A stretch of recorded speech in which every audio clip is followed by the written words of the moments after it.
नमस्कार, माझे नाव हर्षवर्धन प्रमोद बसले, वय 14 वर्ष, उंची 5.7 इंच, राहणार सांगली.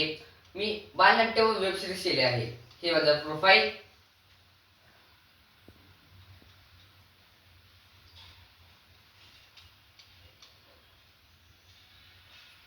धन्यवाद. नाटक नाटक नाटक हायस मी नाटू. चालता चालता पडलो ना, हसतात ना सगळे. झालं ना नाटक. आई म्हणते, ए पेटू, अभ्यास कर की जरा. मी म्हणतो, ए करतो की ना अभ्यास. अभ्यास करायचं पण नाटकच. शाळेमध्ये जातो, बाई म्हणते, समजलं ना पोरांनो. मी म्हणतो, हो हो समजलं. हो म्हणायचं पण नाटकच. ते मुळेश्वरात ना मुळेश्वर, ते पण पेपर चेक करायचं नाटकच करतात. त्यांनी तर चक्क मला पेपर मध्ये 5 पैकी 7 मार्क दिले. नाटकच करतात. धन्यवाद.